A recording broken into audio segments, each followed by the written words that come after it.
for coming. Let's begin here. Depending on how the crowd grows in our screen. The mini ward 24. Let's see. We'll have to. This is good modeling of if there's sound in your background. Please use your mute. But then the famous line that we've all heard thousands of times: "You're muted." You hear that all the time. So you can keep it. You keep yourself unmuted if you wish, because this is a conversation tonight with Aftab. But on the other hand, if there is sound or someone speaks to you, please keep yourself muted. Asking questions, depending on how our group grows. If we're small enough, like we sort of are now, just to put your hand up is fine. Or you can use the hand up, which is under the reactions tab. For many of us, you'll see a tab that the Zoom uses called reactions. Some people have it under the participants tab, I've been told. So if you wish to use your hand, raising the hand, the Zoom hand, that makes it easier in some ways. And this is our chance. Thank you, Aftab, for coming. And I was shared before you came that I remember the first moment meeting you, waiting in line for a talk when Hillary Clinton was in town, and back in 15 or 16 probably, and you were working the line there and saying hello to people, introducing yourself. I still remember that moment. And many times, I feel so fortunate many times since. So as you know, our style is conversational and participative. So everybody have your questions to go. My theme tonight is everything you wanted to learn about Aftab, but we're afraid to ask. That's our theme, so great. We get a chance to do that.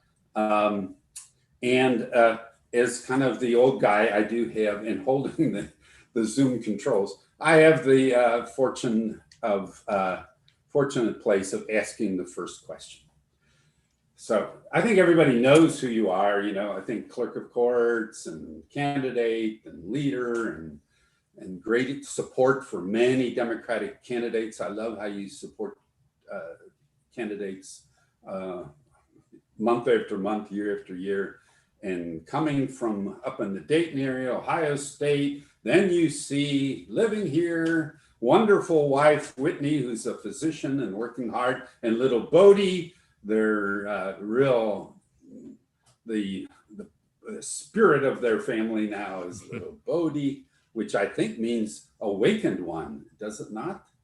Yeah. So Bodhi is short for Bodhisattva, which is a level of enlightenment in Tibetan Buddhism. Yeah, that is so great.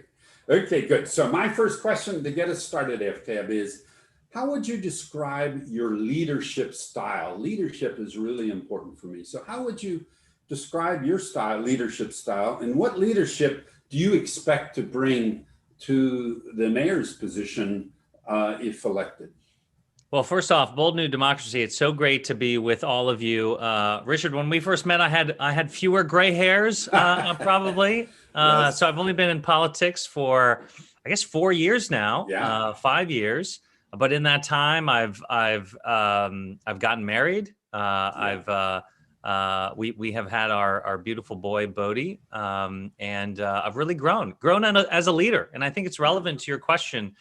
I've experienced a lot in those 4 or 5 years, and I've really honed in on my leadership style. And I really do believe that collaborative leadership is the most effective. If you want to go fast, go alone. If you want to go far, go together. That's the African proverb, and that's what I have found to be the most effective way to lead, and most importantly, the most effective way to govern. We're lucky to be elected to these positions, but the reason that we're there is to make a difference in people's lives, to put points up on the board, as you might say. And the most effective way I've seen, not just in my own office, but in others, to do that is collaborative, is partnerships. And that's what I hope to bring to City Hall. I'll be working with a brand new council, a brand new mayor and staff, And in order to continue to put up points on the board for Cincinnatians, we're all going to have to work together with the activist community, with the business community, with the labor community, with our various diverse neighborhoods and communities here in our 52 neighborhoods of Cincinnati. And I look forward to that challenge. It's not unlike Bold New Democracy. Got a bunch of strong personalities from diverse perspectives. And Richard, your wonderful collaboration and leadership has really made the difference. So, I imagine, and feel free to correct me, but I imagine that that's the kind of leadership that you try to emulate as well. Yeah, it's Gary Robbins, who's here, gave me a book recently called The Multipliers. And the fact is that there are some leaders who multiply intelligence, involvement, caring, great ideas. And then there are some that diminish, leaders that diminish that kind of over control. So we try to do that with Bold New Democracy, is to keep multiplying with our teams and leaders and ideas and all. And would you say there's a kinship there with your leadership style? I love that multiplier thing. What I love to do is to surround myself with really smart people who disagree with me. I don't know if it's the litigator in me, but I think two people making strong, passionate arguments results in the group finding what the right answer is. And so I just had a meeting today with my staff on the campaign side, and we were trying to make a big decision for the campaign. And I challenged each of them to tell me what they thought, and I asked questions and challenged them. They challenged me. You can't be a leader without being challenged yourself, and I think we came to the right decision. So I really do feel a kinship towards that multiplier idea, that if you're going to be a strong leader, you've got to create leaders on your team and out in the community. Yeah, that's right. Thank you. Who would like to ask the next question or make the comment in this conversation with Aftab? I think Brewster's trying to unmute, or am I? No. Okay, buddy, you're tempting me. How you doing? There we go. Good. I saw you reaching for something. I'm sorry, I didn't mean to call you out. I was just trying to deal with my volume. I'm sorry I'm a little late. I apologize. No problem. I can hear you right now. So hats off, buddy. You're doing a wonderful job with the campaign. I have a certain narrow, in some ways, set of issues, but one of them, the main concern, as you know, is the Ohio River and this incredible natural resource and asset we have right through our own back and front yards with Northern Kentucky and our side of the river.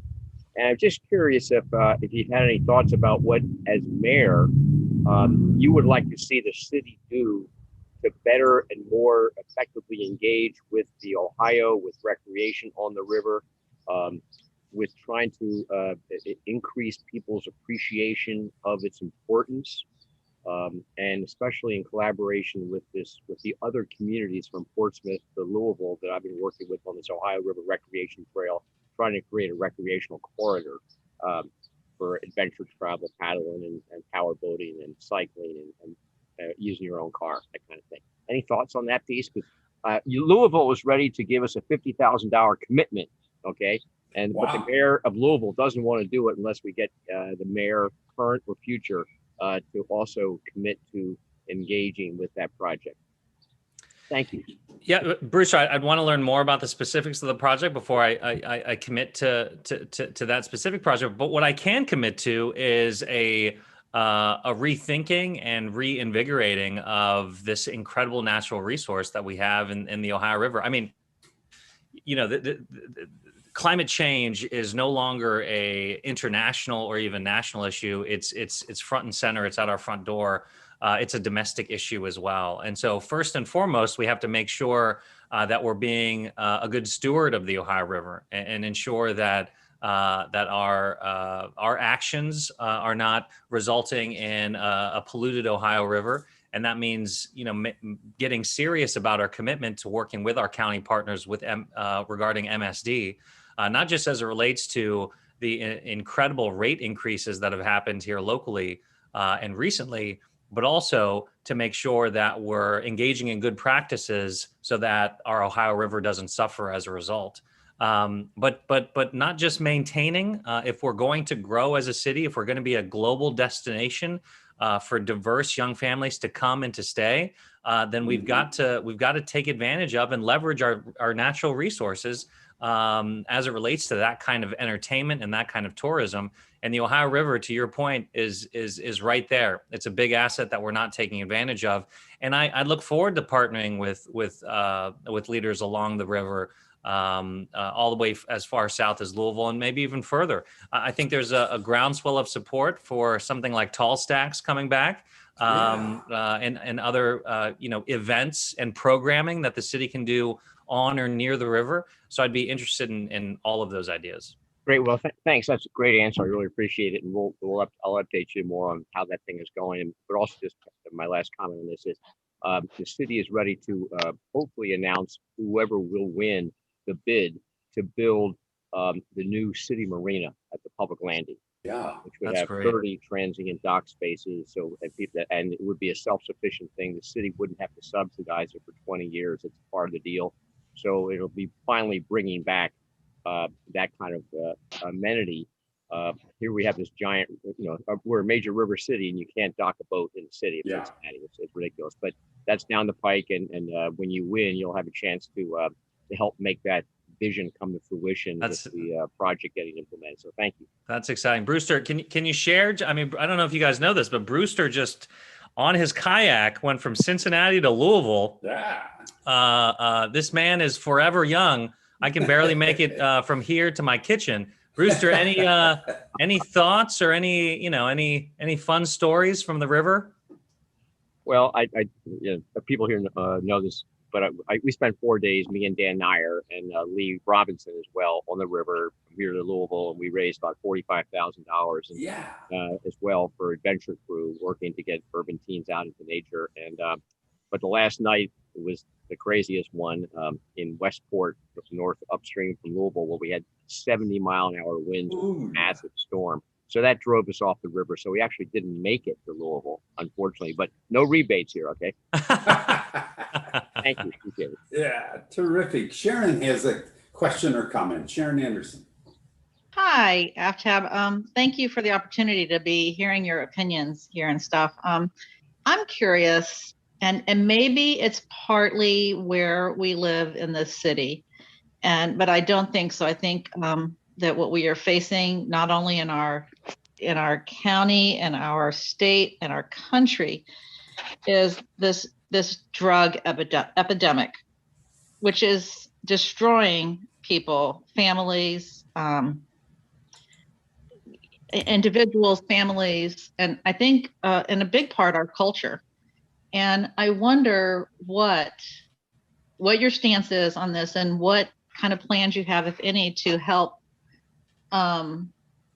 corral the problem and find some answers. And so, I mean, it's hit me both personally in my family for decades, actually, and I see it. I work at Children's, and I see it. I see our families that we serve and the problems that they face as well. And it's just, to me, it's, I think, one of the foremost problems in our country. Yeah. How can we? What is your stance, and what kind of ideas do you have to help correct this and move this in a different direction? Yeah, Sharon, thank you so much for sharing that. I know how personal that can be. It's addiction, and the opioid addiction specifically has affected my own family, and I know the fear and the frustration that you feel when you are pleading with a loved one to understand that they have an addiction, pleading with them to get help, pleading with them to make a change in their life, and it not working. And every day I worry that I'll get a call and find out that my loved one is dead, because there are no if you're continuing to use, and you don't try and get help, and you don't try and manage your addiction, there are no survivors. Heroin and opioids will always win out, unfortunately. So it's a massive problem that affects so many of our families here in the region and across the state and the country. My stance is that we can't jail our way out of this problem. We have to make sure that that we are getting people help, connecting them to the resources available. Cincinnati is unique. It's one of the few municipalities in the country that provides healthcare. We have several health clinics in the community that are staffed by doctors and healthcare professionals of the community. So making sure that those clinics have the resources necessary to deal with patients and to lean into rehabilitation rather than incarceration, I think is the first step. The second step is making sure that our emergency responders have Narcan and are trained in Narcan so that we can save the lives of some of the unfortunate souls who are experiencing overdose. And then, the final thing is to do our part to hold drug companies accountable, who have known for a very long time how incredibly addictive these drugs are, and nevertheless continue to flood communities like ours and all across the country with these very addictive drugs. Some municipalities here in Ohio, I think the city of Dayton has entered lawsuits holding these manufacturers accountable. And so, if that makes sense for Cincinnati to do the same, I'm not sure, but I do know that I want to do my part to hold those drug companies accountable. Yeah, thank you. Thanks, So Sharon. I appreciate that, and I appreciate the globalness of your response. But I'd like to know specifically: do you have ideas of where you want to take this, and how you, as a mayor, would start to implement some ideas to see some of these improvements? I mean, I think that there's a lot of money in this city that goes to things that are good, but I think it can go to things that would benefit our community better, and trying to eradicate, and we're never going to eradicate it, but trying to,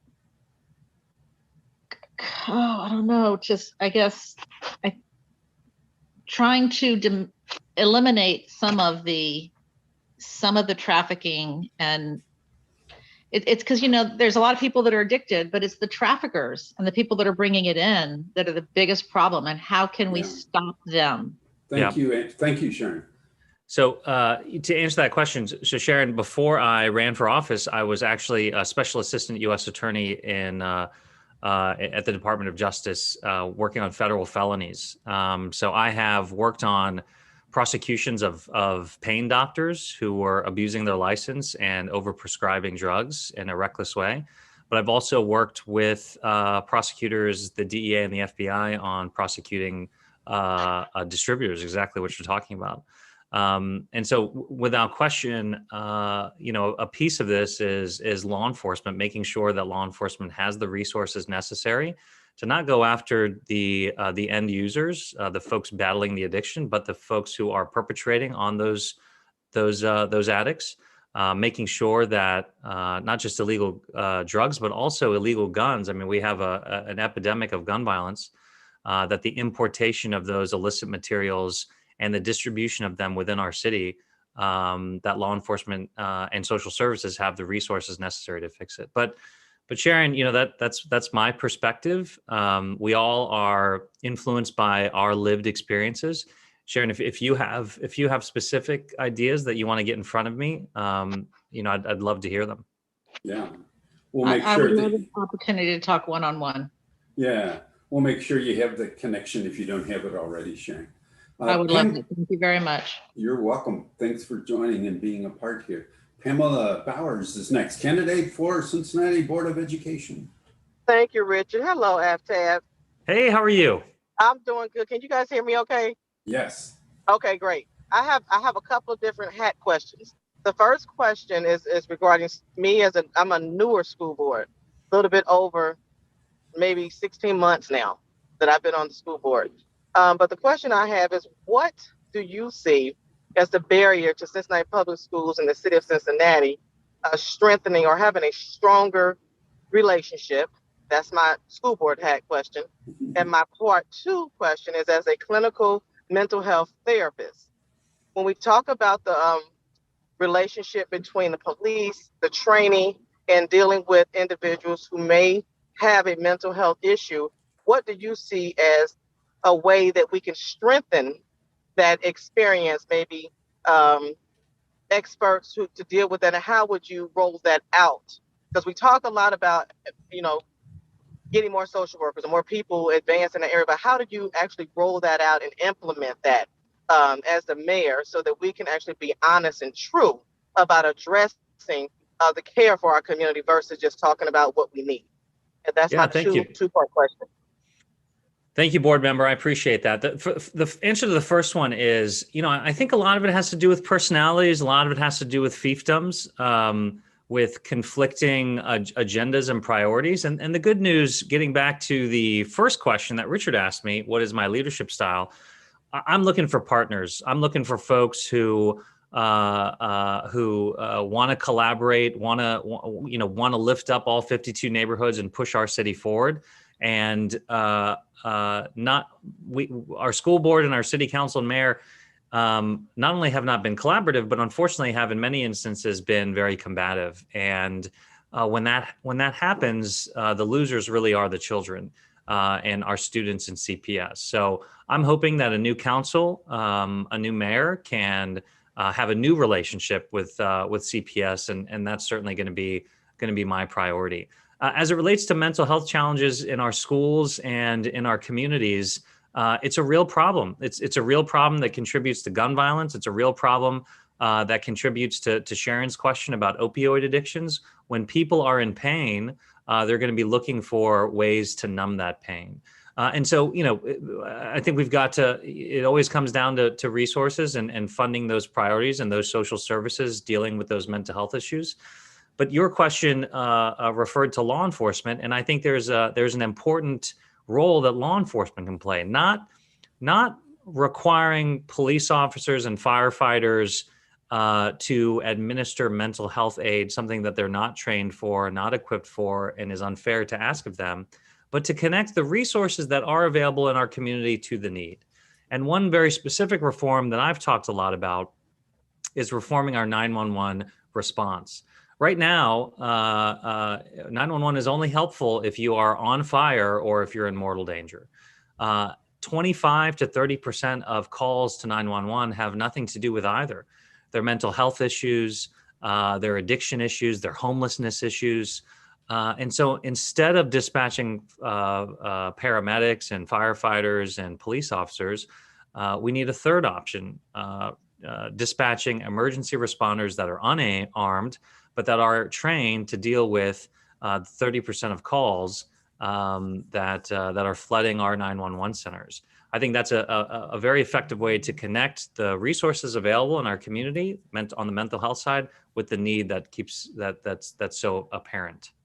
Yeah, thank you. Richard, can I have one more follow-up to that? And If it's brief, because I want to make It's sure very everybody gets a chance, Pam. It's very brief, and I'm just bringing this to your attention, Aftab, and I think you're right that we do need to start with the 911 reform. But right now, I've had clients in my office or clients that were in a mental health emergency that needed to be escorted to the hospital, and the police never showed up, or anybody ever showed up. So that's a safety concern in general. This is just information for you to know. And this has happened several times over several years. Yeah. So this is just information for you going forward on when we're talking about that reform. Yeah. So thank you, Richard, for allowing me to follow up. You're welcome, Pamela, very much. Chuck Van Alstall. Aftab, good to see you again. Good to see you. I'm a member of a couple other organizations, and I was talking to some people at one of those, and they were saying, one guy was saying, Aftab's just like all the other politicians on the housing thing. You know, he's just, once he gets elected, he's just going to let it drop. He's going to forget about it. But I've heard you talk, after you got elected, you talked about getting rid of some of the people in your office who weren't doing anything And I think a lot of people expect you to get rid of the whole office because they're all Republicans. And I remember you saying, I couldn't do that in good conscience because they were doing good work. And then I've had a chance to have a little conversation with you about my daughter working at Model Group. And you said, you know, Bobby, who runs Model Group, and I'm sure he counseled you on issue 3. And so I'm glad to see that you've got people like that behind you who can really help you make decisions. And tell me why you feel, I feel you're different than most politicians. Tell me why you feel you're different. Well, I appreciate that. Thank you so much for those comments and that question. And just on the affordable housing piece, you know, I understand that people are skeptical of politics and politicians, but from the very first day of this campaign, I've always said that affordable housing is a priority of mine, and I've never wavered from that, despite the fact that issue 3 went down, I think, you know, by 75 points. The day after the primary, after issue 3 failed, I held a press conference, and the press conference was about affordable housing. Despite the fact that issue 3 failed, we still needed to prioritize it, and it would be a priority for me. In fact, since then, I've rolled out a comprehensive affordable housing plan that talks about all of the comprehensive ways that we can, starting in January, start to create the market conditions that will better incentivize affordable housing. So to answer your question, I'm not sure a lot of politicians, after an issue lost by 75 points, would then make it the subject of their press conference the very next day. That's probably not a wise political move, but it's something that I passionately believe in, that I think needs to be a priority for the city. And the other thing I would say is, I've not been in politics for a very long time, but when I have run, I have made promises to the constituents that I'm trying to serve, and every time I make a promise, I have delivered. I made promises about the clerk of court's office, about reforming the corruption, the patronage, the nepotism that has prevented people who look like me and look like others from getting a job in that building for generations. And that's exactly what I did. And the things that I talk about on this campaign trail that are important to me for mayor, you better believe that if I have an opportunity to make that change in collaboration with the city manager and with council, that's exactly what I plan to do. Great. Ruth Cohig. Thank you, Aftab, for taking your time. Quick, you already touched on the one thing. In my family, someone was saved with Narcan. There was no place, though, for her to go. And this was only a few years ago, maybe 6 or 7, you know, they passed quickly. But she had to go up to Dayton, but she did get into a 30-day program, and she is clean. And I'm so grateful.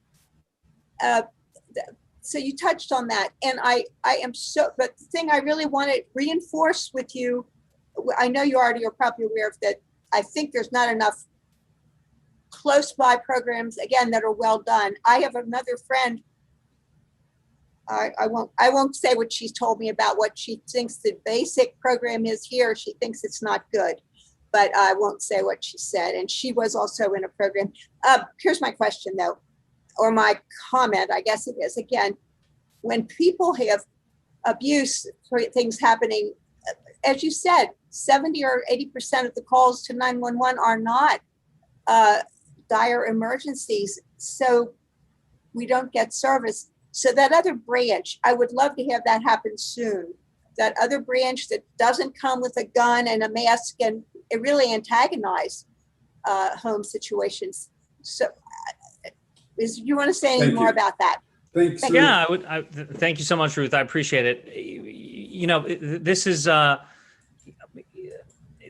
a novel idea, to be honest.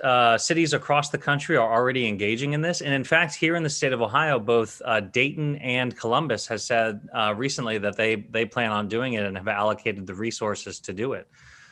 So, you know, despite what opponents to the idea might say, this is a very kind of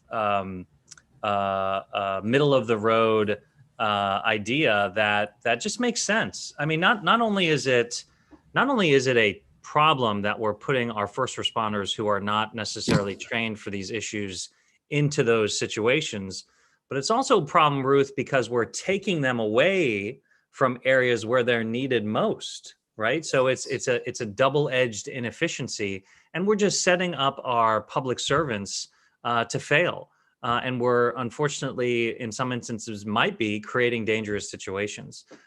So for a whole host of reasons, I think it's a good idea and it's a way forward. Now, it's not without its challenges. For example, when someone calls, it's not necessarily clear on the front end what exactly they need, particularly if they're not in a position to effectively communicate that. So there are challenges and obstacles to getting this done, because what we want to make sure we're doing is ensuring the safety of everyone involved. And so, certainly an iterative or maybe like a test program makes some sense. But if other cities in the country are figuring this out, I'm confident we can as well.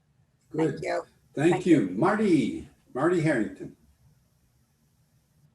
Hi, Aftab.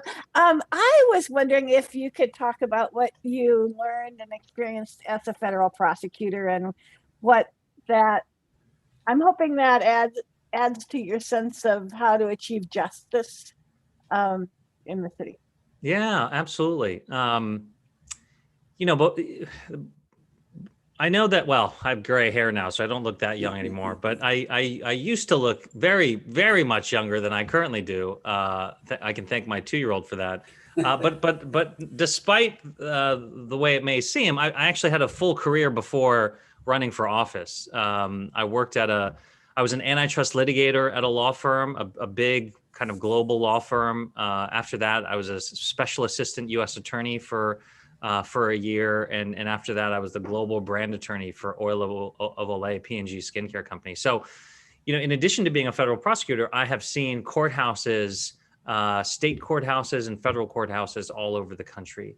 And, the big headline from that experience as a litigator and my experience also here in Hamilton County is that systemic racism is real, and it's real specifically in our court system. The reason I was a litigator, and one of the biggest reasons I ran for office, is because our courts are special. They're the one place in our government where it shouldn't matter what you look like, where you're from, or how much money you have. Our court system should be the one place where the playing field is absolutely equal. But here in Hamilton County and across the country, unfortunately, it matters a great deal what you look like, where you're from, and how much money you have. And that's true certainly on the criminal side, where we hear a lot about sentencing reform. We hear a lot about bond reform. We hear a lot about the over-incarceration specifically of Black men. But it's also true on the civil side, where we don't hear nearly enough about wage garnishments, the fact that people's personal debt is sold to faceless corporations they've never done business with, and are unable to get out of this hole because every single time they get a paycheck, 20%, 30%, 40% of it is immediately docked and sent to this corporation that they have no experience with. We don't hear nearly enough about the fact that in Cincinnati and across the country, we are disproportionately evicting Black women with children. Put it another way, we are disproportionately evicting Black mothers. And in a public health crisis, when public health officials are telling you to stay at home if you do not have a home, that is a problem for you, it's a problem for me, and it's a problem for the tenant and their family. So in so many ways, big and small, systemic racism exists in our court system. And it's a massive problem. And if we truly want to be a city that moves forward, all 52 of our neighborhoods, then not just the mayor's office and city council, but our elected judges, our elected prosecutor, our elected sheriff, all have to work together to dismantle those systems and those prejudices. And until we do, we frankly won't have a true justice system.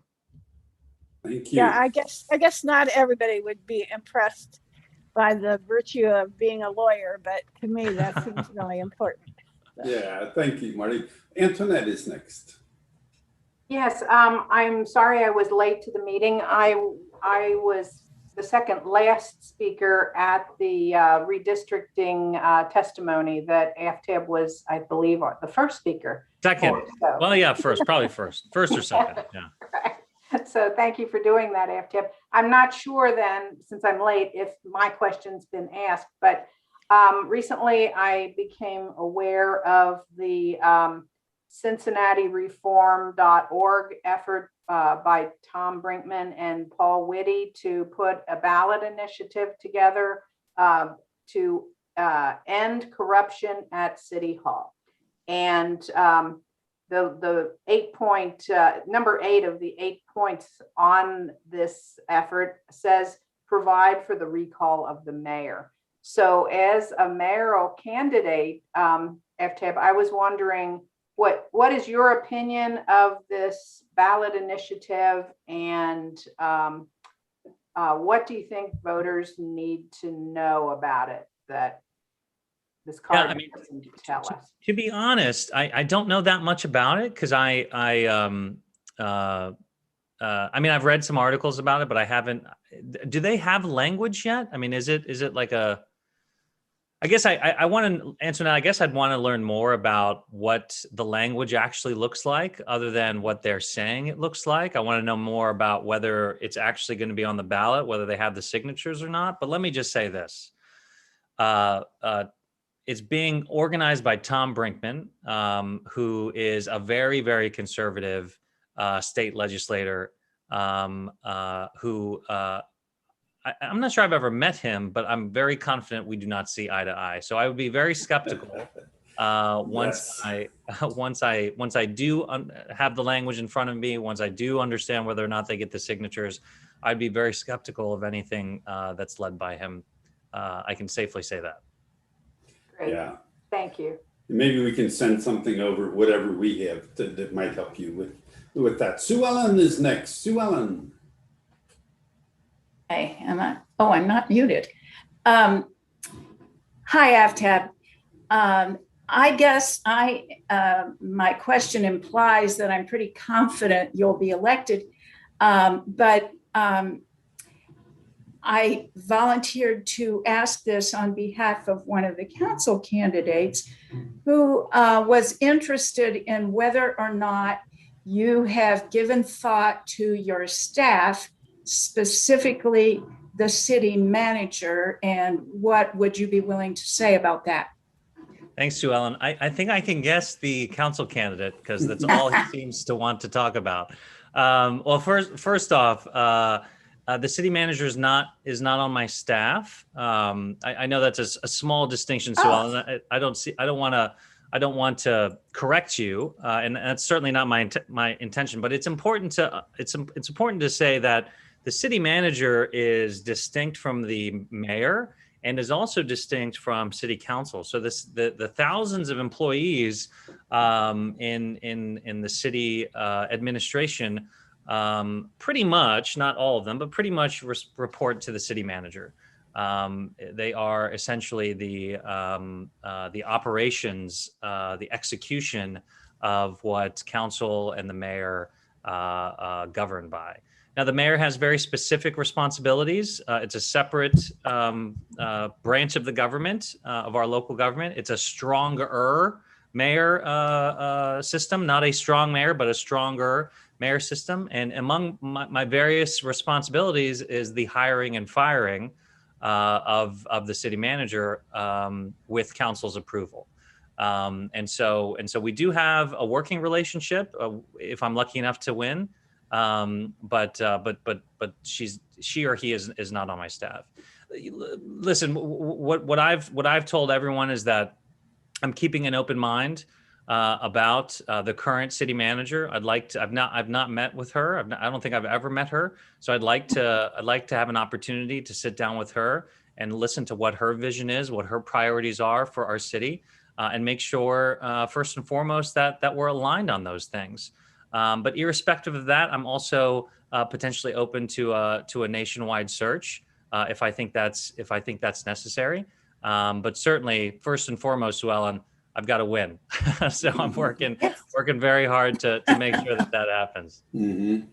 We've been kind of spoiled, or honored really by you, FTAP, in that you're very approachable for us. You in times we can call you or call your staff, and then you call back, and you've come on many times to work with us and give perspectives. And of course, we've supported you. So there's a real openness, or the fancy word maybe now is transparency.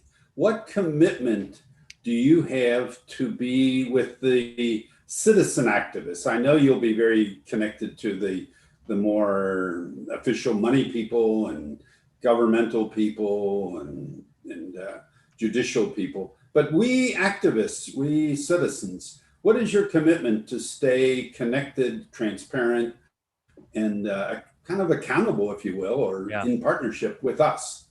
Well, nothing will change here, Richard. I'm very proud of the fact that when I'm in a community, when I'm at a church, when I'm at a festival, it's never my first time being there. Yeah. People see me often. I'm a kind of a constant presence in the community, and that's necessary for me to be as good of a public servant that I can be. Because if I don't understand what the daily challenges or the frustrations or the good ideas are out in the community, then I can't effectively do my job. That's how I've governed as clerk of courts, being as accessible, not just accessible, but actively taking the initiative to go to where the people are. And that's the kind of mayor I'll be. And that's the kind of campaign that we've run. Jack can correct me, but I think I've done at least 5 Zoom town halls open to the public. Anybody can come and ask me a question. Now, Richard, I know that my answers sometimes are long-winded, and I'm working on that. I'm sorry about it. I've been trying to keep my answers short. You're open tonight. to coaching too. I love it. You're great. But that's that's the kind of accountability and accessibility that you can expect. And it's more than just that. It's also what I'm committed to putting down on paper. I'm the only candidate in the race with plans. You can look at my economic recovery plan and my affordable housing plan on my website. And so those are living documents that in the future you can point to and hold me accountable if I'm not working hard to achieve them. Yeah, thank you. Who would like to ask or comment next? Okay, it's my turn again. Come on, you guys. FTAB, I feel like it's such an honor to really know you. It feels that way. I hope you feel that way too. But what's one thing about yourself that most of us don't know? What's a kind of a reveal? It doesn't have to be an embarrassing one, although if you wish to make it so. Or it could be a very proud one, or it could just be a little wrinkle in your daily life that we really don't know about. It's I really don't like idle time. I really like my day to be scheduled. I do like to be busy. Now, I like to vacation and have time off too. I don't mean to suggest I'm some crazy person, but I do like to be engaged in a bunch of different pursuits. And so I'm actually training for a triathlon right now. Wow. And so I'm trying to balance everything, and sometimes I fail. And my wife and I have conversations about ways that I can be better in that regard. But yeah, so August 29th, I'm going to be doing the Mojo Triathlon up in Westchester. It's only a sprint. It's like the shortest distances, but it's 800-meter swim, a 12-mile bike, and then 3.1 miles running. Wow. And my goal is to just finish. I just hope to finish. I'm not setting some record here. But, in January, when I started doing this, so I committed to doing this before I committed to running for mayor. Yeah. Right. And that'll give you an idea of that I wasn't necessarily planning on running for mayor. Yeah. But when I started this in January, I couldn't swim continuously for 50 yards. Yeah. And it wasn't because I was in fine shape, but I never took like swimming lessons. Right. I know how to swim, but basically that means I knew how to not drown. Yeah. But actually, like swimming efficiently took a lot of time. So I'm that's something you may not know about me. No, it is good. I can picture you this on August 29th. We'll be able to follow you on ESPN or something. Yeah, right. Yeah. Gary is next. Gary Robbins. Oh, I think he froze. Lucy is. Oh, there next. he is. There you are, Lucy. Gary. Hey, Gary. Okay. I'd like to address the topic that stemmed from the shooting accident down at Smale Park, right? That seems to have drawn the attention of all the city, from the officials to all the residents who now may feel fearful to go downtown. And really where I'm going with this has to do with neighborhoods, because one of the punchlines that Mayor Cranley alluded to in his public comments was that he really needs the community to step up. So I'm president of the community council out here in Spring Grove Village, and I took that statement to heart and said, well, what does that mean that the community needs to step up? What does that mean for us out here? And we've had some conversation on that already. So I'd like to allude to a proposal that I had made some time back. I felt like, I had a corporate job working in telecommunications for 30 years, and I let other people deal with issues with regard to neighborhood. And when I retired, it seems like that's all I do right now. I'm a neighborhood leader. And some days it seems to wear me out. But a proposal that I had made to City Council a few years ago addressed this relationship between city and City Hall and the neighborhoods and the neighborhood councils. My experience when I first got involved with this is there was a gap between how we relate. I didn't like the relationship that we had between community councils and the city. And I said to them, we have a system of neighborhoods here in Cincinnati that we're quite proud of. 52 neighborhoods that have a variety of uniqueness to them. And we speak of that, but not all of them are doing well. And I said the system of neighborhoods has been cobbled together over the last 100 years. And I said, well, why don't we step back and take a look at what we got and how could we make improvements on this relationship between the city and the neighborhoods? I feel as a neighborhood that we can have a capacity to contribute to the wholesomeness of the city, but we don't seem to be recognized as an asset to the way that we run the city. So I made a pitch that we do that kind of a reflection, look at what we expect of neighborhoods and neighborhood councils. And I coupled that with a pitch about engagement. I feel like community engagement is a skill that we're very low on in the city in terms of knowing how to connect with people and engage them, starting with the lowest level of engagement of simply notifying. When I see the contractors out here mowing the grass or paving the street as a leader in my neighborhood, I'd like to know that was on the agenda, that they were going to come. Maybe I would alert neighbors that kind of thing is coming along. So this notion of learning how to develop the capacity to do better community engagement would really be an asset. So my question to you is, how do you see yourself looking at community councils and neighborhoods and other organizations as partners with your role at the city? Well, that's exactly what they are. They're partners. And in order for a true partnership to have that necessary trust, that give and take, first and foremost, there has to be communication. So setting up a systemic way for the city and the community councils. And there's not 52, there are 52 neighborhoods, but there are not 52 community councils. And so making sure that the city is supporting the efforts of, nobody lives in Queensgate. It's a neighborhood that is all businesses. But for the handful of communities that don't have community councils that want them, first and foremost, being a partner to create and to sustain that kind of community engagement. But the second piece of it is communication. Unfortunately, I think recently the city just cited the pandemic as no longer being able to engage in a meaningful way, in a systemic way with community councils on a whole host of issues. And I just fundamentally disagree with that. Right, how we are communicating right now via Zoom is an easy innovation to leverage when we're chatting with our community.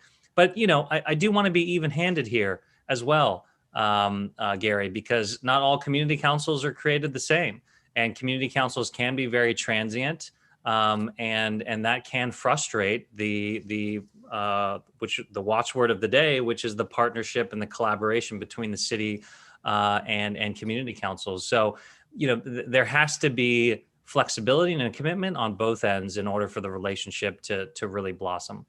Yeah, thank you. Lucy Crane. Thanks. Hello, Aftab. Good to see you. I want to commend you for the triathlete thing. Oh my God. I want to also tell you I'm a swimmer and it's all about breathing. Yeah. So, relax, take those breaths and you'll be doing better. I appreciate that. I'm trying to keep my head down so that my legs stay up. Yeah. Because I've been lifting my head when I breathe, and that's like putting my body. Yeah. You have to sort of relax and just let your head go to the side, and it becomes a normal thing after a while. But working on that. This has turned into a swimming Zoom, guys. I think that's good. But I have a question. You ran for Congress. A lot of us were supporting you in that. You're in the clerk of court's office. I have friends that said, "Oh, he's just running for the next thing." Yeah.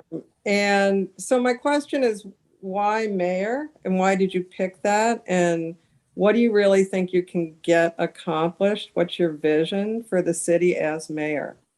Yeah, thanks, Lucy. I appreciate it. I think it's fair criticism. I get it. I mean, I understand where people are coming from. And the only thing I can say to folks who are concerned about that is this is the most important thing that I will ever do, period. The stakes are sky high for our city.